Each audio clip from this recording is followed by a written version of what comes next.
ce qui n'empêche pas de fort dénivelé et ce qui n'empêche pas des routes qui serpentent, comme vous venez de le dire. Les routes serpentent, et c'est vrai, vous avez raison de le préciser, Franck.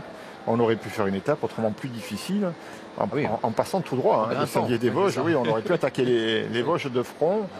On les contourne pour revenir les attaquer sur les contreforts à proximité Si de on avait fait directement Saint-Dié-Ribeauvillé, là il aurait fallu monter beaucoup plus haut. Mais ce sera demain. Demain, parce qu'on va visiter les Vosges sous toutes ses coutures. Donc demain, il y aura beaucoup plus de relief entre Mulhouse et la planche des Belles-Filles.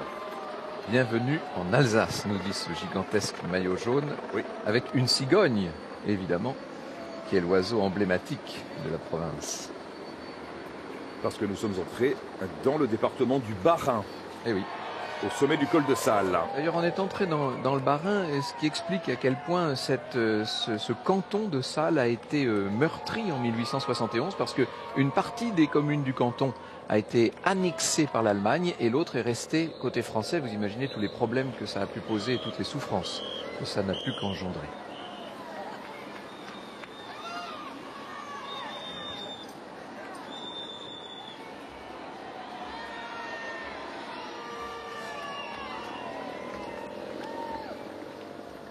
Et d'échapper en solo ce jour-là pour Tony Martin. Allez, vous pouvez gagner 50 000 €, vous le savez, en jouant au grand jeu de la combativité. Et voici sans doute le monument le plus célèbre de toute l'Alsace. Cette extraordinaire, presque on pourrait dire cette extravagante forteresse. Ce château du Haut-Königsbourg qui, au tout départ, avait été bâti par Frédéric II Hohenstaufen, Frédéric le Borgne, le fils de Frédéric Barberousse. On est donc là au XIIe siècle, mais qui ensuite a connu énormément de transformations à bien des... L'ascension du Haut-Königsbourg, et on se posait des questions concernant la faculté de certains sprinteurs à passer les différentes ascensions du jour. On fait le point avec Nicolas Jay et un homme en difficulté, semble-t-il.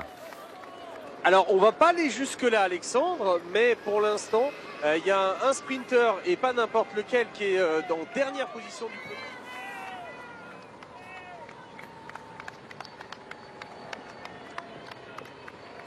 Comprenez pourquoi le pavillon, qui d'ailleurs on va en changer de département, puisque très vite nous allons passer là du Bas-Rhin au Haut-Rhin.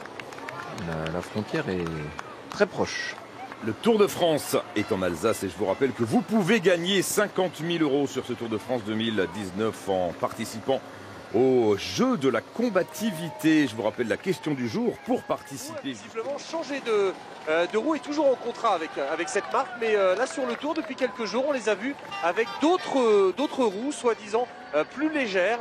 Voilà, donc pourquoi ce choix? Apparemment Nicolas Portal me dit qu'il travaille avec les deux marques, mais c'est la première fois, en tout cas moi, que je les vois aussi avec cette marque. Donc il y a eu un petit changement de stratégie pour l'équipe. Thomas ne soit trop déçu. À mon avis, il n'y aura pas d'attaque ou trop près du sommet pour qu'elle soit efficace. Moins de 2 km d'ascension avant le sommet de la côte des 5 châteaux. Et ça, c'est le château de Hollandsbourg que vous voyez là, cette espèce de quadrilatère extraordinaire. Ça fait 60 mètres de large et 100 mètres, plus de 100 mètres de long. Cette muraille, ce quadrilatère aux angles arrondis. Allez, juste après l'arrivée, vous restez en direct sur France 2 avec Vélo Club, présenté par Laurent Luyat.